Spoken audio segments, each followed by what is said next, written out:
Greetings and welcome to my podcast, Algonquin Defining Moments. This is your host, Gay Clemson, oral history author, storyteller, and lover of all things Algonquin Park. As you know, I've researched and written extensively over the last 20 years about the human history of Algonquin Park, which I'm really having fun sharing with you. In the first episode of this three-part series, I provided a peek into the history of the square timber logging days in the Ottawa Valley and Algonquin Park. In part 2, Roderick Mackay joined me and provided some insight into what life was like for these loggers living all winter in a bamboo shanty. In this episode, I'm going to talk about how these loggers got all these logs out of the bush, including the life of a logging river driver, and on how the logging industry has evolved in the 20th century, and today including a coexistence with the recreational enjoyment of the park.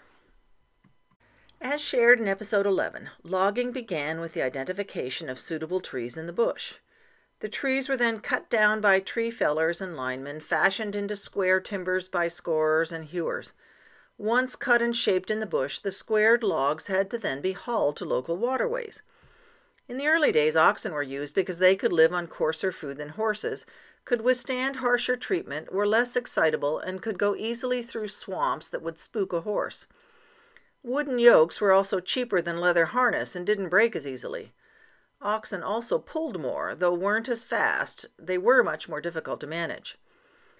As noted by Roderick Mackay in Algonquin Park, a place like no other, by the 1860s, oxen were replaced by horses. This was mostly because horses didn't need as much direction and could often drive themselves. The horses were big, 1,700 pounds or 770 kilograms, and they were usually Clydesdales, Percherons, or Belgians that were the norm. Men who owned their own skid horses were in demand and were the elite of the camp. They would lease themselves out to various lumber operations during the winter. These Teamsters, as they were called, had to get up an hour before breakfast to feed and harness the horses, and in the evening would have to spend time currying and watering them. In my new book, Governor Smith's Ontario Resort, Cal Taylor, whose grandfather, Wilmot Hamilton, was a logging teamster in the 1880s. As he shared, "Grandpa told me many stories of his days driving a team. Up before daylight to take care of the horses. He'd then have a big breakfast and then would grab some bread and meat, usually salty pork, with which to build some sort of sandwich. He then would drive the team of horses out to where the boys were cutting in the skidways. Usually he'd bury his lunch in the snow so it wouldn't freeze. Next, a pile of logs would be loaded on his sleigh one by one, and then after being chained down, he'd haul them away down to the lake." As noted by Roderick Mackay in Algonquin Park, a place like no other, the process of hauling those logs to nearby rivers and lakes was pretty complicated and backbreaking work.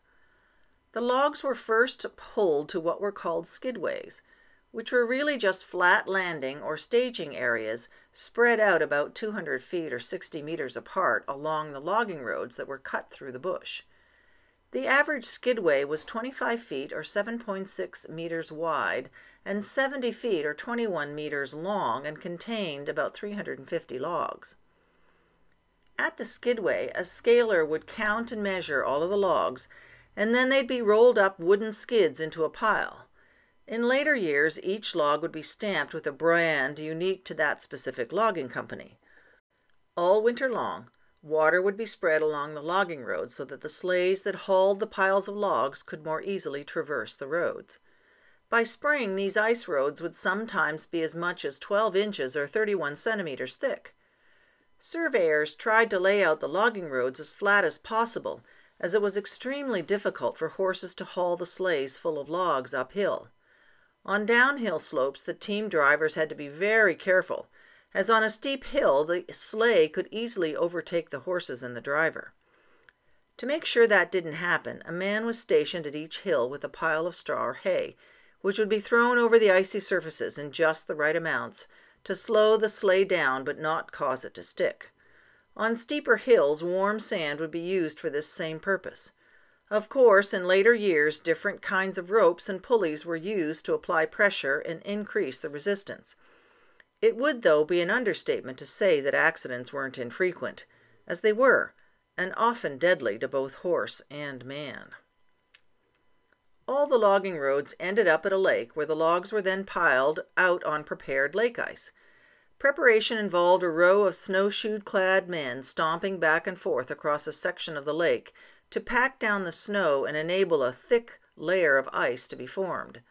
Sometimes the logs would be piled on steep riverbanks, so that in spring they could easily be just rolled into the rivers.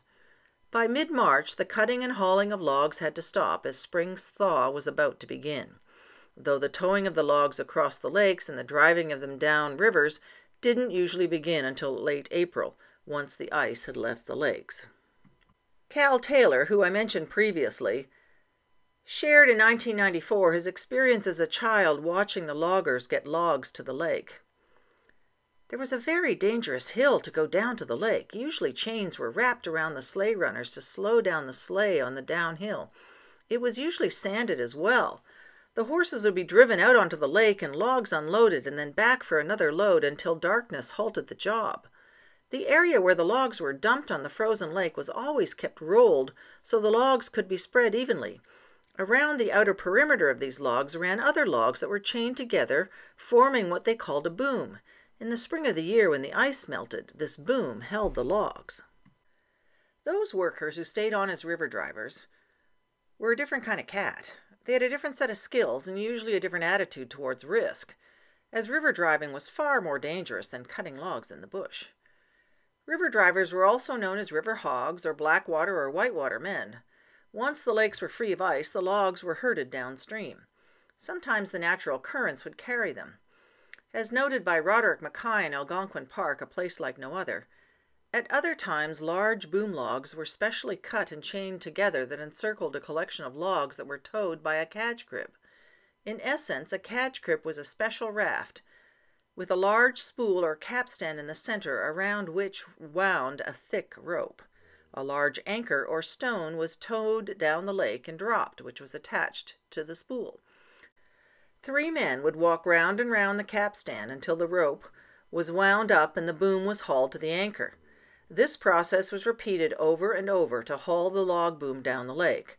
On big lakes, horses were sometimes used to turn the capstan and could move the boom logs about 1,000 feet or 300 meters an hour. In later years, a side paddle-wheeled steam-working tugboat called an alligator was used to essentially do the same thing. As Cal Taylor explained, an alligator had a winch on the front that was attached to a very long cable with an anchor.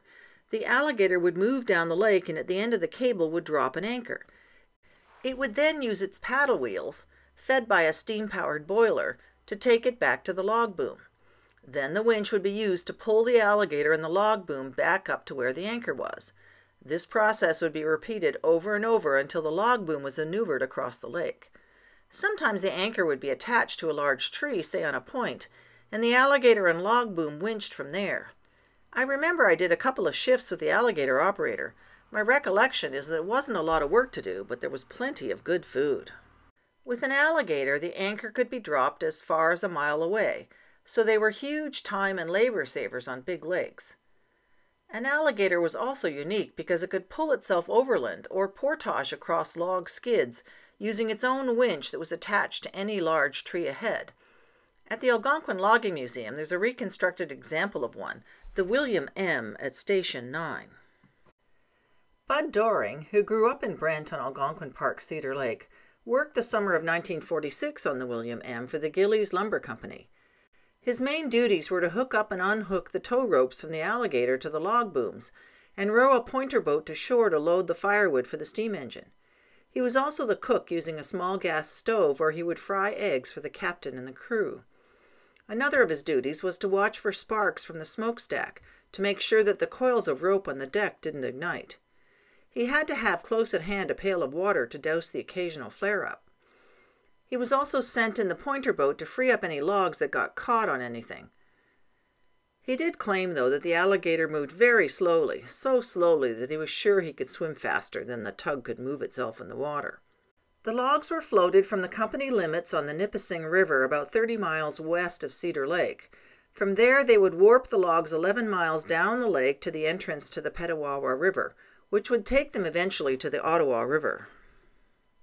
As noted by Roderick Mackay in Algonquin Park, a place like no other, at the exits of each lake, dams were built to hold back the water, such that when a sufficient head of water was built up, the top stop logs would be removed, and the logs would be individually directed down the rivers connecting the various lakes. When a continuous flow of logs became impossible, the stop logs would be replaced at the dam, and the water held back again until a large enough reservoir was created, and then the whole process would be repeated again. Sometimes log chutes were built to move the logs over or around rapids or short distances, and even river bends were contoured and rocks were moved even using dynamite sometimes, to reduce the loss or damage to logs.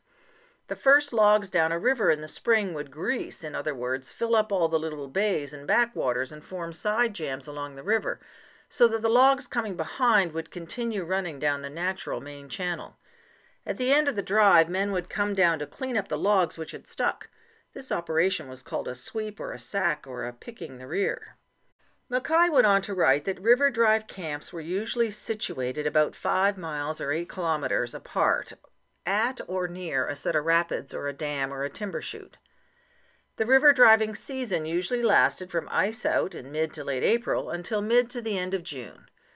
River drivers wore special river driving lace-up boots that were cut shin-high with double thick soles. The soles had nails or metal projections called corks that were inserted into the sole and heel of the boots. There were 30 on the sole and 15 on the heel. These allowed the boots to more easily grip slippery log surfaces, and they could anchor the river drivers to a floating log like the claws of a cat. To make them waterproof, the boots were rubbed with a mixture of 4 parts tallow and 1 part beeswax, melted together and then mixed with 3 parts of warm castor or neatsfoot oil. However, even with all that preparation, at the end of the day, river drivers were usually soaked. They seldom had dry clothes to change into and often had to sleep in wet garments. Only strong young men could stand such work. According to Donald Mackay in his book Lumberjacks, river drivers worked 15 hours a day to take advantage of every minute of daylight, and ate 4 meals a day at 4 a.m., 9:30 a.m., 2:30 p.m., and 7:30 p.m. A river hog was the person who headed the logs and could run along a log which barely supported their weight and then leap to another when the first one started to sink. Whitewater men, on the other hand, were skilled at riding logs through rapids or breaking log jams. Blackwater men were the ones who rafted logs across lakes and tended booms. To deal with the black flies of late May and early June, the river drivers would often coat themselves with rubbed salt pork, a far cry from today's bug hats and DEET. Normally, the river drivers would walk along the river monitoring the movement of the logs, but every once in a while there'd be a hang-up, which is what made the job of river driving so dangerous and the risk of injury or death so great. If the stuck log was dealt with quickly by prying it back into the stream with a pike pole or a cant hook, all was well.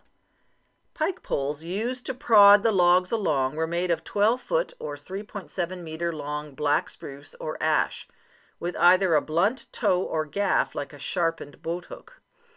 Another important tool for a river driver was the peavey. Invented in 1858, the peavey was a 5-foot or 1.5-meter piece of ironwood with a spike on the end. It had another pointed thumb-like hook that moved up and down but not sideways. A peavey was used to bite into the side of a log and roll it or steady a rolling log. A cant hook was different from a peavey only in the sense that it had a blunt rather than a pointed end and was used mostly on skidways. Log jams required great courage to resolve, especially if it was a single log that was causing the problem. This was because when loosened, the entire collection of logs would start to move, and this would require quick reflexes by the river drivers to get out of the way. On big rivers, log jams could be a mile or 2 long with the logs piled up on top of each other like a wall. But there was usually one key log that held the entire drive back. Working down in the gap in front of a shaking wall of logs was a job only for volunteers. And when log jams broke and the logs started moving again, the sound was like a couple of freight trains rushing by. Sometimes the logs would rush by at up to 40 miles an hour. Again, let's take a moment to stop and think about the amount of courage it must have taken to volunteer to go in and pull a key log out of the way. There were apparently 3 kinds of major log jams: a center jam, which started in the middle of a river, a side jam, which built out from a log snagged on the shore, and a full jam that ran right across the entire river. Sometimes holding the water back at a dam and then letting it out would move the jam, and at other times it would squeeze it even tighter. Sometimes they'd get logs moving only to have them hang up again a short way down the river.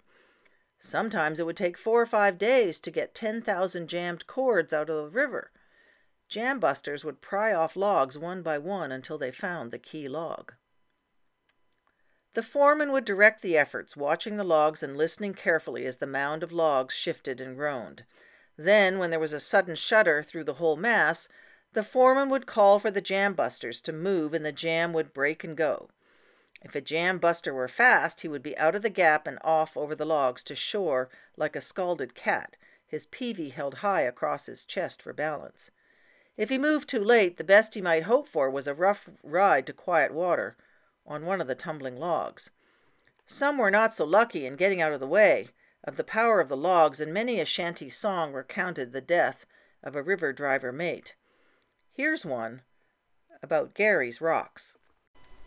Come, all of you bull shanty boys, and listen while I relate concerning a young river boss and his untimely fate. Concerning a young river boss, so handsome, true, and brave. It was on the jam at Gary's Rocks where he met a watery grave. It was on a Sunday morning, as you soon will hear. Our logs were piled up mountains high, we could not keep them clear. Our foreman said, turn out, brave boys, with hearts devoid of fear. We'll break the jam on Gary's Rocks, to Ellingstown we'll steer. Some of them were willing, while others they were not. To work on jams on Sundays they didn't think they ought. Till 6 of our Canadian boys all volunteered to go to break the jam on Gary's Rocks with the foreman, young Monroe. They had not rolled off many logs till they heard his young voice say, I'll warn you boys, be on your guard, this jam will soon break way. Those words were scarcely spoken till the jam did break and go, and it carried off our Canadian boys and the foreman, young Monroe. When the rest of those young shantymen the sad news they did hear, in search of their brave comrades to the river's side did steer. Meanwhile their mangled bodies a-floating down did go, while dead and bleeding at the bank lay that of young Monroe. They took him from his watery grave, brushed back his raven hair. There was one fair girl among them whose sad cries filled the air. There was one fair girl among them who came from Saginaw town. Her moans and cries rose to the skies, her true love had been drowned.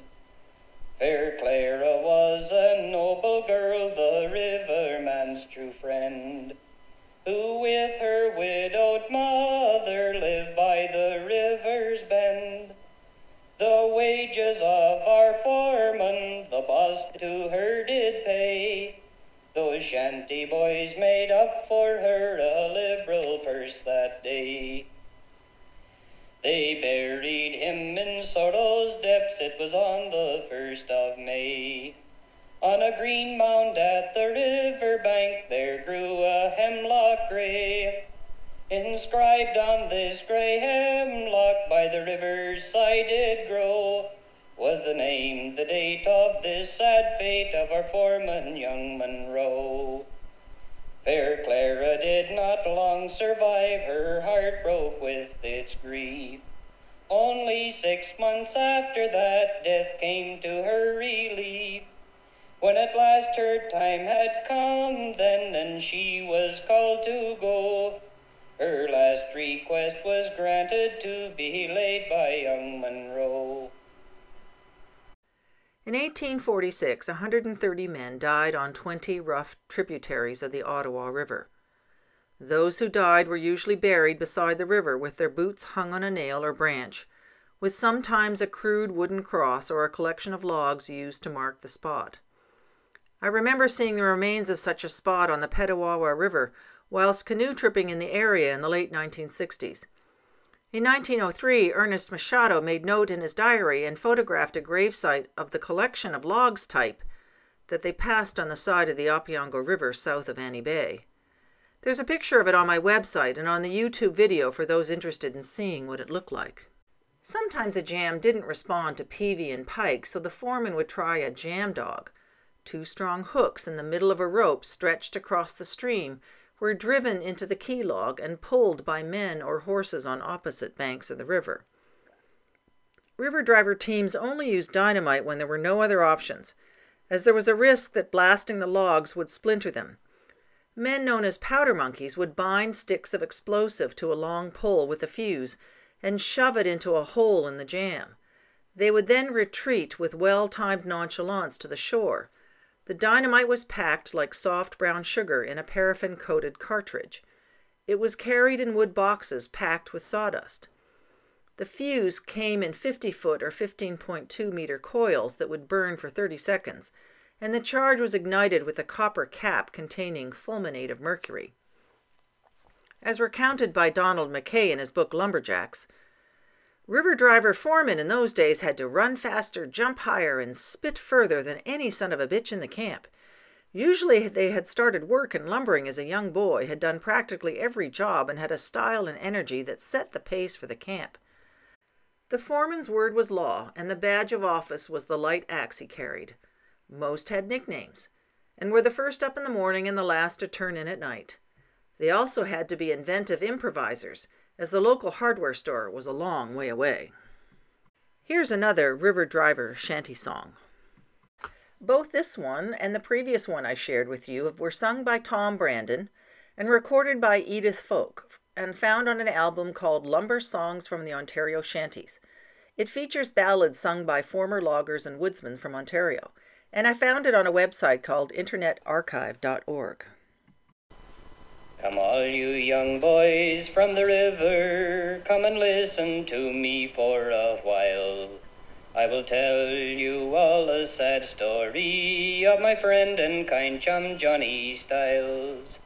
We were camped on the Big Moose River, way down by the old Jumbo Dam.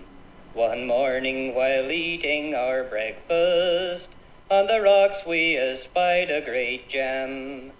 As soon as we'd eaten our breakfast, we were out on the head of that jam.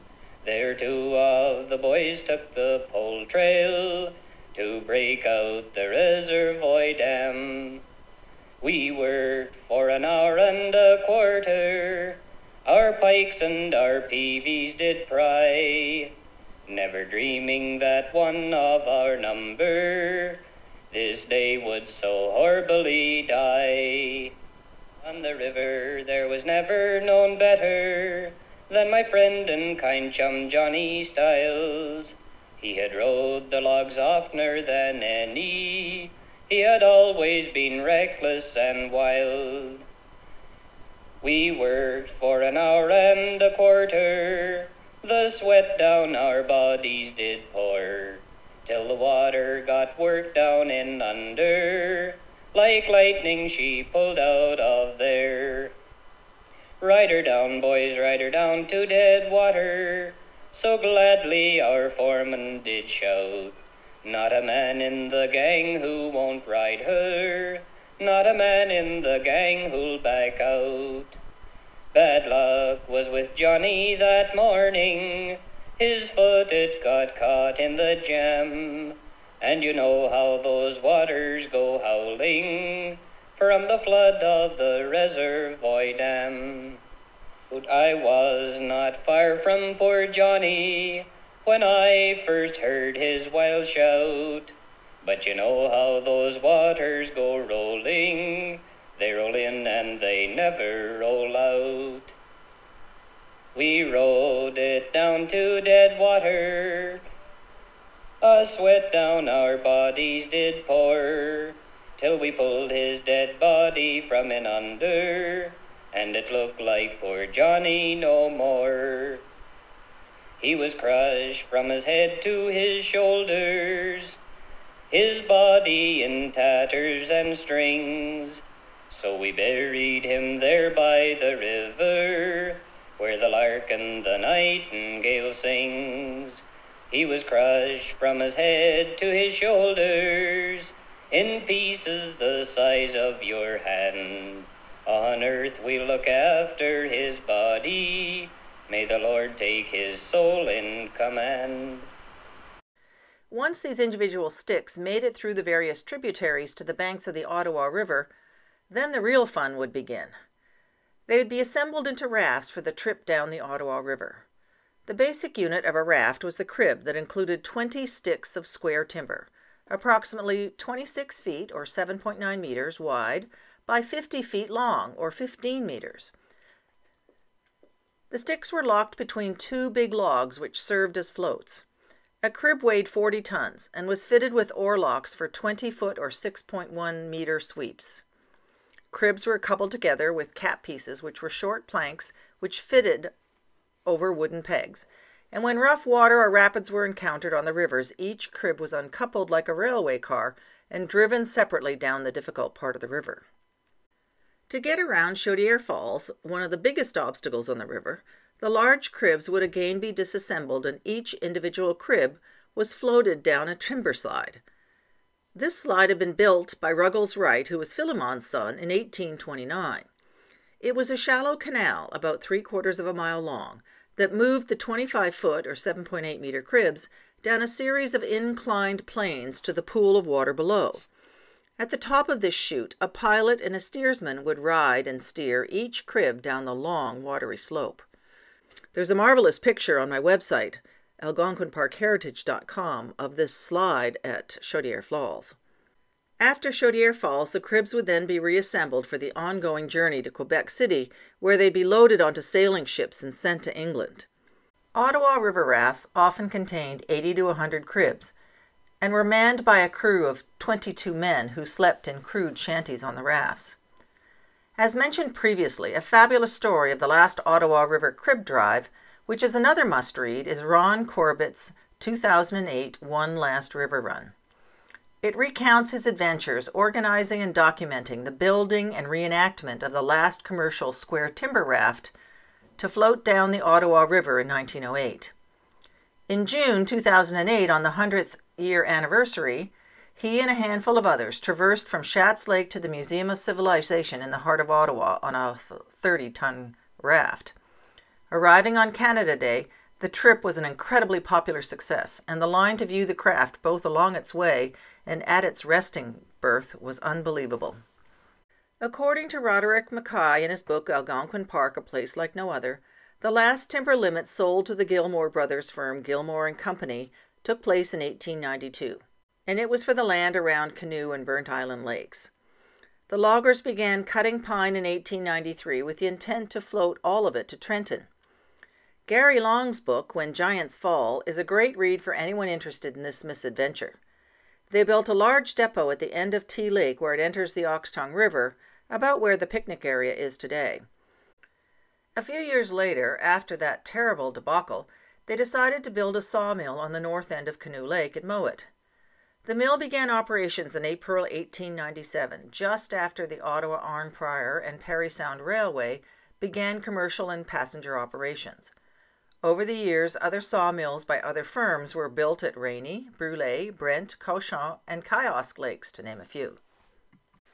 In 1899, when lumberman lobbyists successfully convinced the Ontario government to allow the cutting of hardwood in addition to pine, business looked promising. These species included spruce, hemlock, black and yellow birch, black ash, and tamarack. The dams built at the south end of Tea, Joe, and Smoke Lakes did a good job of making it easier to get the logs to the mill, but did kill all of the trees along the shoreline. In other locales, such as the Otter Slides and along the Petawawa, The dams used in seasonal river driving caused flooding for miles along creeks and stream beds, even drowning beavers in their lodges. The slash that was left was unsightly, especially when cutting took place along the shorelines. Spawning beds for trout were also affected due to both soil erosion and the impact of the logs themselves going down the rivers during the river drives. People started to notice. The then Governor General Minto noticed in 1900, commenting on the ruined scenery that the heartless methods of the lumbermen have produced. George Bartlett, the then park superintendent, noticed on a winter trip across the park in 1911 and lamented the forest filled with stumps and slash right to the shoreline.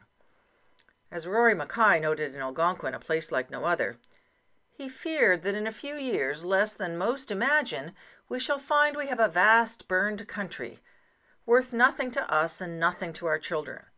How was it that the shorelines of the lakes and the park could not be protected? He mused. Joseph Adams, who I mentioned in a previous podcast and whose book 10,000 Miles Through Canada likely encouraged many to visit the country, also mused about the destructive effects of logging. He was concerned about the dams that were constructed by commercial loggers and suggested in 1912 that the government buy out the lumber companies. Not much happened until the Munn Lumber Company started cutting hemlock bark at Cache Lake, right near the newly opened Highland Inn. Hemlock bark was stripped from the trees and used in tanning operations, but rarely were the trees cut down. They were just left there to become growing eyesores. Visitors sitting on the veranda of the Highland Inn watched in anger as nearby birch trees were cut down. To solve the immediate complaints being raised by Cache Lake recreationists, the Ontario government bought out the timber limit for the Munn Lumber Company in that area and shut down the bark stripping operations. This mollified recreationists but didn't address the underlying problem, which was that the economic backbone of that part of eastern Ontario was logging. With the existing mining, wildlife preservation, and settlement restrictions inside the vast area of the park, it meant a significantly less diverse economy in the communities surrounding the park than elsewhere in the Ontario North. Most, if not all, able-bodied men in those communities worked for the lumber companies as fire patrol, workers in the lumber camps, and at the sawmills.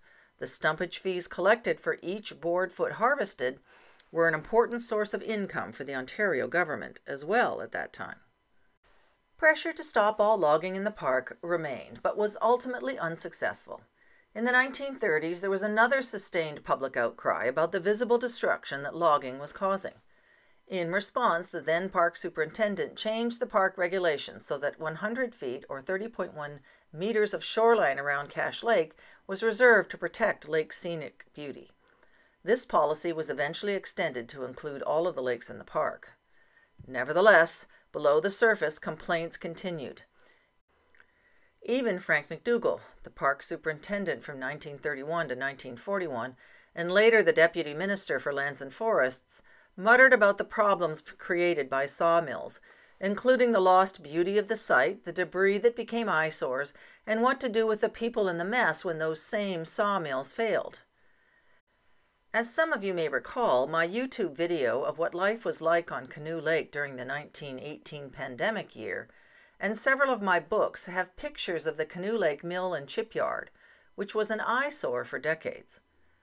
Of course, written into the lumber company license of occupation were commitments to clean up the mess after they left, but few commercial logging firms ever did this.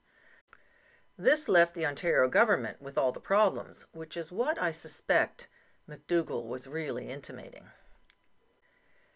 Given that hardwood once cut quickly decayed in the heat and didn't float very well, the only way to easily remove it from the park was on trucks.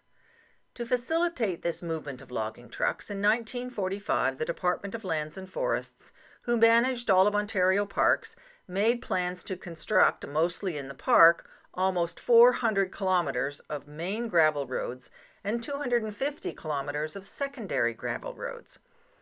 In operation by 1948, not only did this facilitate the movement of logs, but it also turned lumber operations into a 12-month-a-year endeavor. Lumber camps were no longer needed as workers could commute from homes in Barry's Bay, Whitney, and Madawaska, or could live in more centralized trailer camps. The number of sawmills exploded, with ones appearing on Potter Creek at the north end of Canoe Lake, on White Partridge Lake, West Smith Lake, Lake Traverse, east of Annie Bay on the south end of Opeongo, and Hogan Lake, as well as continued operations on Kiosk and Lake of Two Rivers. Of course, many, if not most, of these operations were not sustainable, and the regenerating forest has overtaken their remains today. Just less than 100 feet, or 30.5 meters from the shore of Potter Creek, for example, can be found the two-story remains of the Omanique Lumber Company that operated there in the 1940s. Parts of the wooden trestle bridge that crossed the creek to take finished lumber out to Highway 60 is also still standing. Another piece of logging trivia is the esteem that yellow birch once had. Yellow birch formed the wings of most types of aircraft due to its elastic lightness and bullet-resisting qualities. During World War II, it was in high demand for the building of over 8,000 de Havilland mosquito bombers. McRae Lumber Company on Lake of Two Rivers was then one of the largest producers and shippers of the needed hardwood veneer logs used in the war effort. For a long time, because of the shoreline protection, these activities of logging in the park were hardly noticed. Few citizens were actually aware of and in fact were surprised to find out how much logging was actually happening in the park. Canoe trippers would occasionally come across a lumber road or a lumber truck. In 1963, the biggest complaint by interior canoeists and anglers was the amount of garbage on campsites and along the canoe trails, and the limited number of access points into the park interior. It wasn't until views from airplanes lay bare how much of Algonquin Park was now logging roads. But the dramatic increase in the number of visitors during the 1960s changed everything. A 1965 internal planning report indicated that the number of park visitors had increased from 150,000 a year in 1958 to close to 500,000 in 1965. 77,000 campers used the campgrounds along Highway 60, and the number of interior canoe trippers tripled from 10,000 to 32,000. With this increased visitorship came more logging recreationist interactions. Canoe trippers would think they were in the wilderness and would stumble upon a logging road and were advised to keep an ear out for approaching logging trucks. Sometimes the noise of saws and other logging equipment could be heard in the distance. Suddenly, even though logging had been going on in the area for over 100 years, and Algonquin Park was then classified as a natural environment, not a primitive park, many were up in arms and demanded a voice in how Algonquin Park was to be managed. Public activism only grew. The Algonquin Wildlands League was founded in June 1968. They wanted logging operations and road construction to be curtailed, especially the use of mechanized equipment during the summer months, and that a large part of the park be set aside as a primitive area where canoe trippers could experience true wilderness. Public awareness and activism about water, air, and noise pollution was also just beginning, as was the power of the media to drive public awareness of issues and ultimately to shape public policy. The park policy idea was multiple use, with the idea that recreational and commercial logging interests could coexist. One catch, though, was the challenges that park officials had in monitoring what the logging companies were actually doing. As the then park superintendent Bill Houston noted, the quality of control on logging operations has not been of the standard expected in a provincial park. Some progress had been made in moving away from the original diameter limit system, anything over a certain diameter could be cut, to what was called shelterwood cutting, i.e. a 20-year cutting intervals where forest stands were thinned to ensure the right light density for optimum growth and disease protection. But emerging in the late 60s, early 70s was the idea of selective cutting. Using this method, only certain trees that were diseased, not growing optimally, or of a certain size were cut, leaving most of the rest of the forest intact. The people pressure continued, and concerns were raised that this pressure was threatening the destruction of the very environment that was the attraction of the park in the first place. A water testing effort organized by the Algonquin Park Residents Association showed that serious water pollution existed in lakes along the Highway 60 corridor. This was especially true in the waters around the car campgrounds, the children's camps, and other public facilities, with Lake of Two Rivers being the worst. In response, in November 1968, a small 35-page provisional master plan for Algonquin Park was released, and during the follow-on public hearings, it became clear how few citizens were aware that there was extensive logging in Algonquin Park. Their response was not positive, and the late 1960s equivalent of a Twitter storm ensued. Though carried out mostly in newspapers, magazines, editorial pages, and letters to the editor, Algonquin Park became ground zero for a very public confrontation between the logging industry and the recreationists, with park officials stuck in the middle. To defuse the situation, an internal task force was created and multiple impact studies designed and executed across a broad range of topics. Then an Algonquin Park Advisory Committee, headed by a former Ontario Premier, Leslie Frost, was established to provide and advise the government on the matter of park policy. It included representatives from nearly a dozen major stakeholders, including 6 local members of the Ontario Legislature and the Mayor of Huntsville. A few new restrictions on the logging industry put in place, including the creation of a sound buffer, such that there would be no operations during the summer within 2 miles of lakes and rivers, and specified hours for log hauling on weekdays and none on the weekends from the end of June to Labor Day. Though sheltered from each other, the fundamental problem wasn't addressed. Commercial logging is an important economic engine for local communities. Modern forest management and the needs of recreationists were equally important park goals, as stated in the original 1893 charter. After 5 years of study and public consultation, in July 1973, the Minister of Natural Resources, Leo Bernier, announced a set of policy decisions firmly positioning Algonquin as an average man's wilderness. This evolved into a master plan which was announced in the fall of 1974. Its regional goal was to maintain the economic base for local communities while continuing to provide Ontario residents with a diversity of low-intensity recreational opportunities.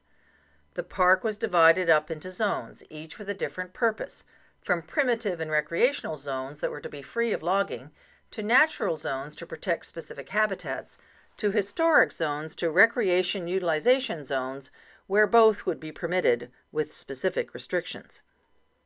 The provision of forest products would continue, but would be operated in a much more closely managed way, using the new zoning mechanisms as a way to keep logging and other conflicting interests apart. Private timber limits were eliminated.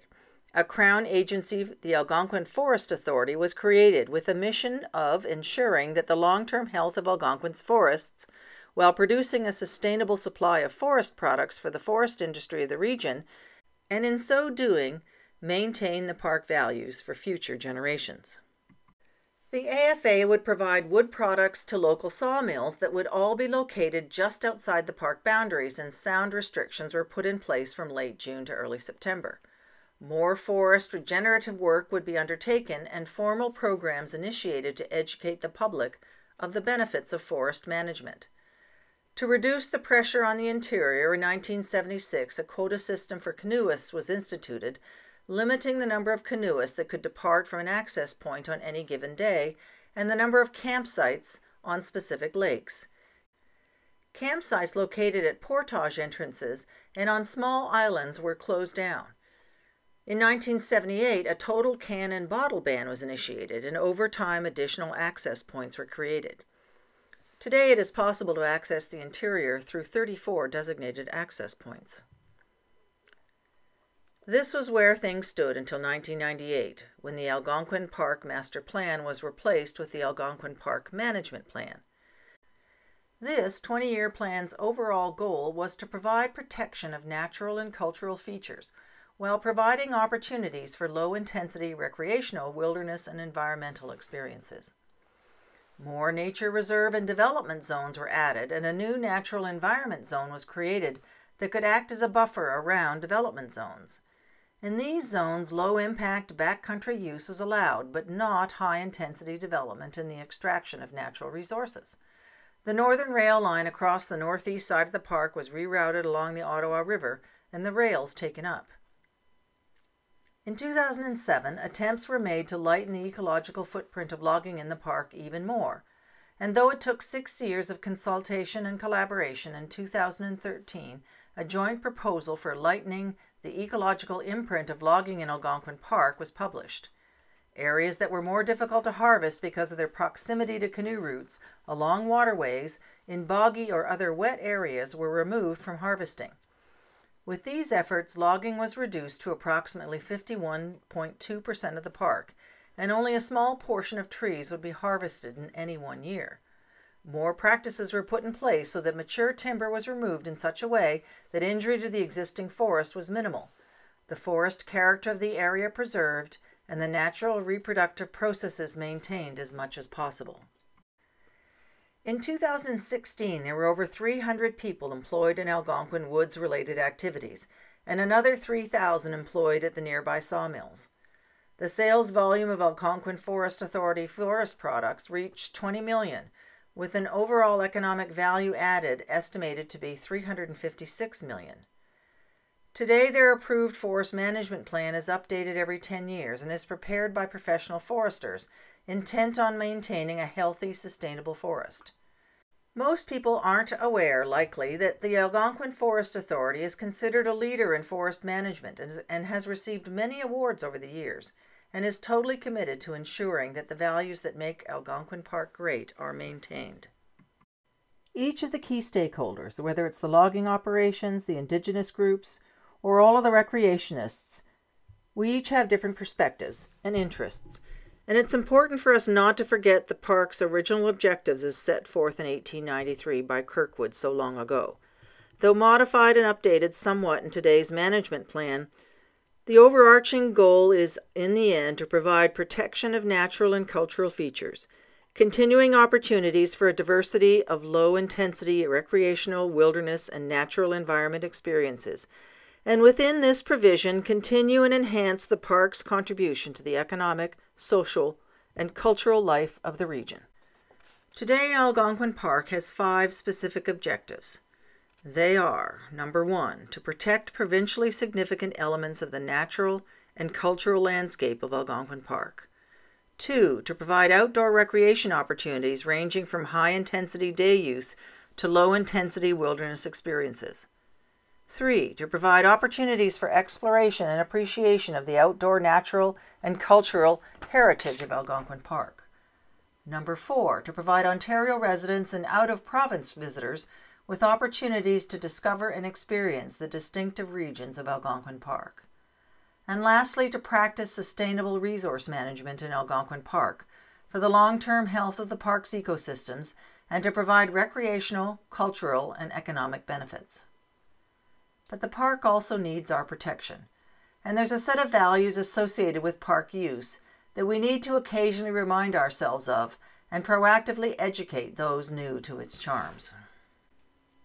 I hope you've enjoyed this walk through the history of logging in the Ottawa Valley and the park, which is such an important part of Ontario's history.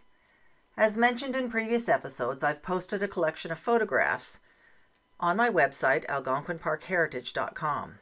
There are also all kinds of videos on YouTube. Just put Algonquin Park Logging Museum as your search term. Again, I'd like to give a very special shout out to Roderick Mackay for all of his work on this topic. Roderick's and other books on the topic are, of course, all available on the Friends of Algonquin Park online and in-person bookstores.